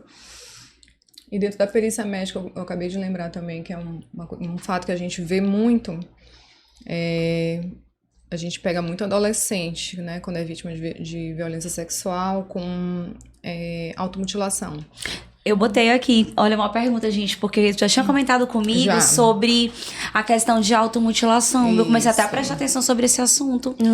Porque aí você também... Por que, Flávia, que acontece? O que é um achado? Por que acontece mesmo isso com crianças Acontece. abusadas, essa questão delas se... É porque Automutilar. às vezes elas se enxergam como... É como se ela fosse assim, eu fui abusada... Qual a explicação para isso acontecer?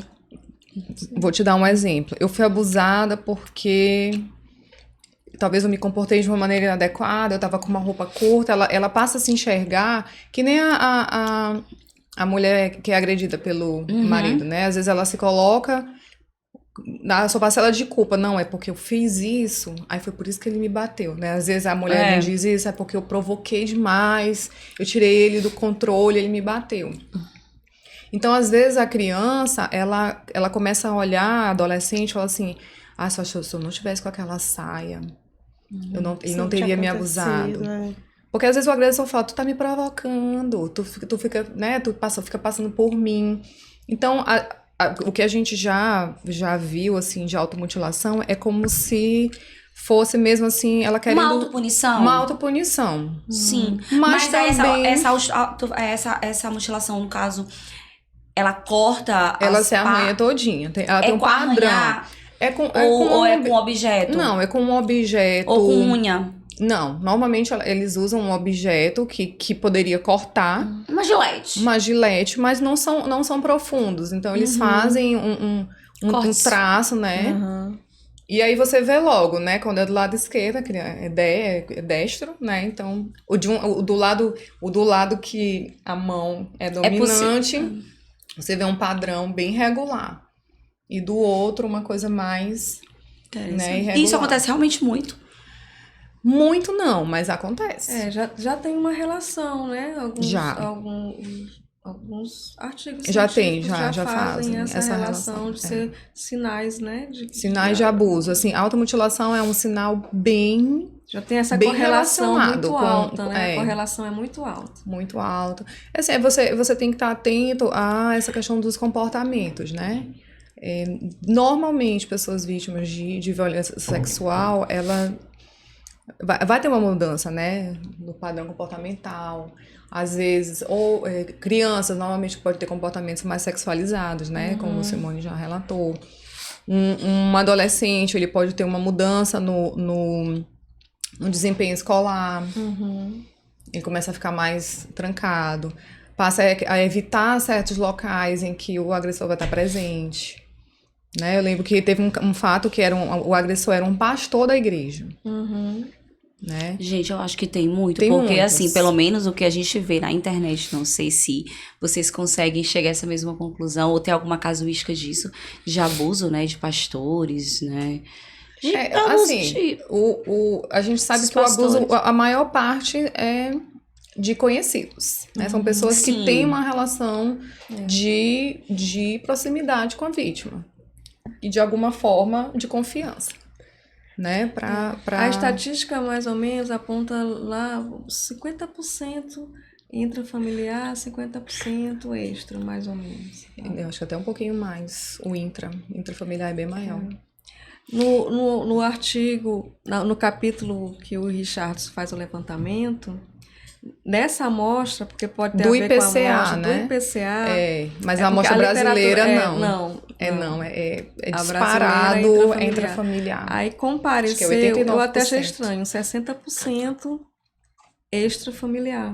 Né? Nossa, extra. No capítulo do livro que ele Do livro organizou. que eu. Mas ali pode ser também, enfim, outras variáveis podem estar acontecendo ali. Porque, assim, é mais difícil denunciar os casos Com intrafamiliares. certeza. Mas mesmo assim, vocês já estão recebendo muitos. Uhum, Eu tô falando assim, é exatamente. difícil, porque como tu tá falando, vocês porque falaram. tem uma subnotificação. Sim. Os familiares têm uma dificuldade de quebrar esse ciclo, né? E a gente entende. Com certeza, como tá essa- falando, se a essa- criança essa pensa que só o pai dificuldade. trabalha, ainda ficam, olha, se você denunciar, ele vai ser preso. Ela não quer falar, às vezes ela não pode. Ela Ela tá sendo ameaçada, ela tá. E eu- Isso e- acontece assim na ameaças. casa da avó, que é onde a mãe tem a casa de apoio, né? A Sim. rede de apoio, que vai trabalhar, deixa na casa da avó. E acontece na casa dessa avó. Aí o que acontece? Às vezes a mãe não quer que a filha denuncie, porque vai perder aquela Vai rede de perder o apoio. Aquela rede de apoio. Os familiares às vezes ficam contra, porque às vezes duvidam também do relato. Isso é muito importante também, que a família ela dê esse apoio para o relato, né? Como a Simone falou, não é de uma hora para outra que a criança vai fazer um relato fazer de um uma relato situação de de uma abuso. situação de abuso, de violência. Então tem que Às ter todo vezes esse a olhar criança cuidadoso. adolescente, ela começa a se sentir a motivadora daquela Do conflito. do conflito familiar. Familiar, isso. Né? Vai Então se é sentir muito culpada. muito comum que a gente chama de retração. Ela dizer, ela revelar, e isso ter efeitos na família, né? E ela Voltar atrás. voltar e dizer, não, ele não fez isso não, eu que inventei. Acontece também, não, aquilo tudo que eu falei foi inventado, eu inventei. É porque eu tava chateada, porque eu queria atingir. Eu já vi alguns relatos, assim, que a criança falou uma coisa, aí depois ela... Lembra, porque tem uns BOs que vêm bem completinhos, né? E aí a criança disse uma coisa, depois disse outra. E aí você vê, só naquilo ali você vê que tem algo... Aconteceu algo que fez essa criança Teve um retroceder caso que eu atendi que a mãe estava há muito tempo separada, né? E aí os filhos e ela, eu acho que mais ela, tinha muita necessidade de ter um companheiro, né?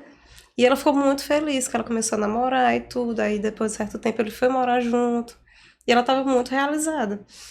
Só que ele começou a abusar de uma das filhas. E ela se sentia muito culpada por ter revelado. Porque ia destruir o relacionamento, o sonho da mãe. Aquela coisa. Era adolescente. Era. E ela ficou E muito quem que fez a preocupada. denúncia? E quem foi que levou ela? Foi, se eu não me engano, foi uma tia, foi algum parente. Que ela acabou revelando para um parente e ele fez a denúncia.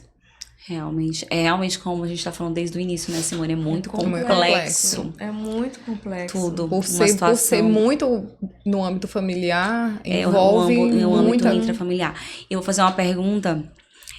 Flávia já comentou isso comigo. Ela comentou, na verdade, no nosso primeiro podcast sobre a questão. Porque a gente sempre pensa assim, violência sexual, a gente pensa em menina e mulher. Mas existe violência sexual em meninos. Como é essa casuística? Como é esse exame? Conta um pouquinho pra gente.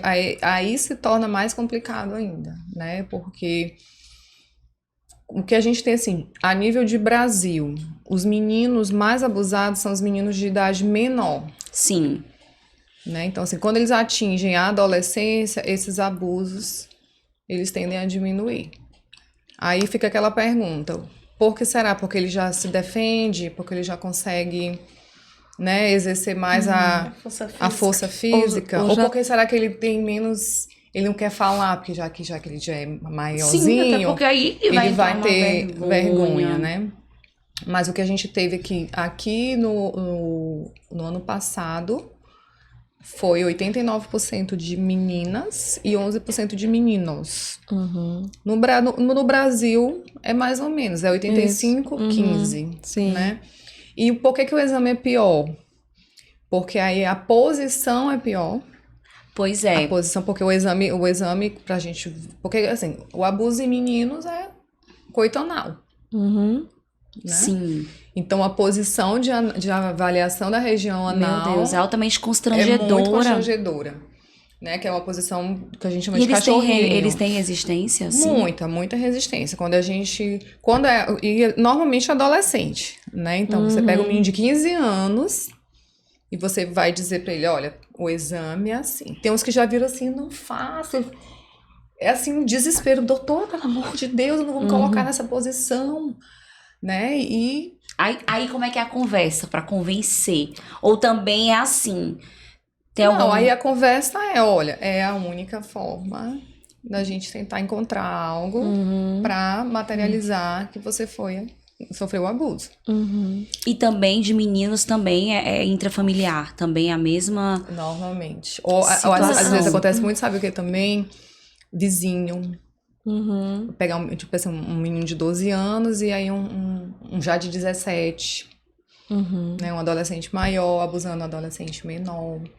Um adolescente de 15 anos abusando um menino de 8, 9. A gente estava Tive conversando casos. sobre isso hoje, inclusive, na palestra lá do Tribunal de Justiça. Às vezes também, esse menino, eles é tido como como se fosse uma vivência, uma experiência sexual. sexual. Não é percebido como um abuso, Uma né? violência, né? Uma violência. E ali tem uma diferença de idade, né? De força. E de força, né? E eles acabam que não têm esse entendimento de que aquilo é um abuso sexual.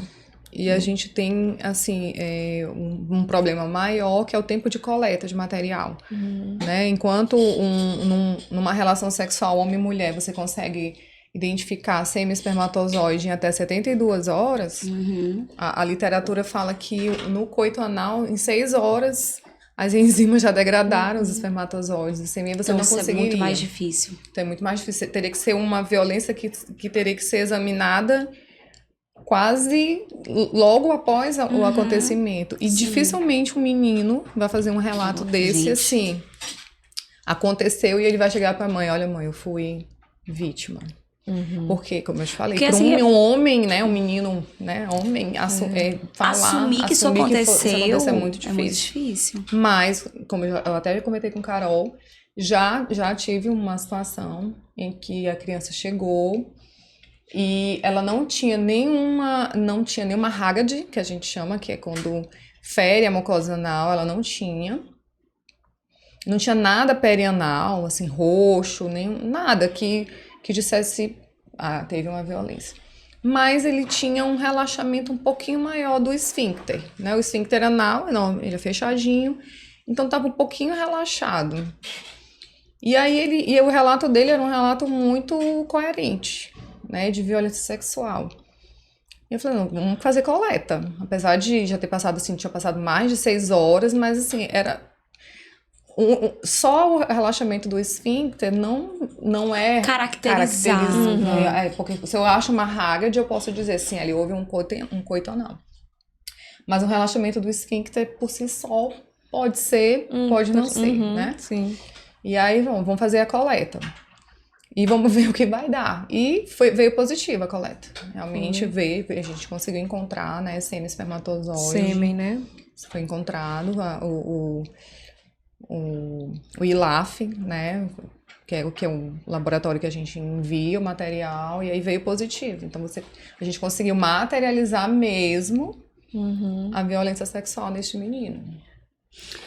Minha gente. A gente ficaria aqui Exatamente, porque varando a madrugada pra falar, porque tem muita são casos, coisa. gente, são muitos casos. Tem muitas coisas, gente. Seria impossível. Nem tem como eu falar tudo. Todos os Tu podcasts bota teriam assim, ó, que ser... parte 1. Esse aqui é a to be parte continued. 1. Isso aqui é só assim. Conheçam que existe o IPCA. IPCA. Porque cada um, a gente ainda tem que trazer os meninos, o Richardson, o Alex também. Porque isso aqui foi só o primeiro podcast. A gente vai ter aí podcast todos os meses. Enquanto eu estiver, pelo menos, na presidência da Potec, vai ter. Pra gente conversar, né? Conhecer a gente. Porque, Simone, às vezes a gente nem se conhece. Então a gente tá com tanto tempo de perícia e a gente nem conhece o trabalho dos outros peritos. Imagina a sociedade, que é um dos nossos objetivos aí. Fazer com que as pessoas conheçam o nosso trabalho. Depois que eu fui pra direção, é que eu fui entender a dimensão da perícia, porque eu fazia o meu pedacinho ali, que era ali, e aí assim, o trabalho do IGF, com aquele isso que eu ia falar banco... agora. Nossa, a gente gente. fez. É sonho. É sonho. E assim, a nosso trabalho IPCA, IGF e LAF é colado, assim, é juntinho, a gente trabalha muito junto, então assim, tinha muita coisa pra falar ainda. Não, genética, tem isso aqui, de gente. tudo. Foi só uma introdução, como eu falei, porque senão o podcast vai ser infinito. Vai Fica ficar só um 3, 4. cheirinho. Tem o tema do casamento infantil, que é interessante pra gente Ai, tem muita discutir, coisa. né? Gente, vamos deixar a Simone, vamos dar sugestões. E também lembrando que ano que vem é 20 anos Do IPCA. do IPCA. E ano que vem tem o CNC, que vai ter com certeza uma programação especial para comemorar esses 20 anos aí, com certeza. Muitos casos foram solucionados com os laudos aí de vocês, com a expertise de vocês e com o empenho individual. Porque eu tenho certeza, gente, que eu falo se já é difícil. Tô até comentando, gente, hoje à tarde com a Aline, que eu ia fazer o podcast de Aline, a gente fala que é difícil trabalhar com local de crime, porque emocionalmente é desgastante. Imagina você trabalhar com criança. Porque assim, você não, como Samira falou no começo, gente, você não se envolver, porque assim, você tem que se falar assim, eu não vou me envolver emocionalmente, não é que eu não vou me envolver, mas eu não vou me deixar emocionalmente me ligar naquele caso. Mas como é que você faz isso? Olha, eu vou te dizer uma trabalho. coisa, eu vou dizer assim, em relação à perícia de local de crime.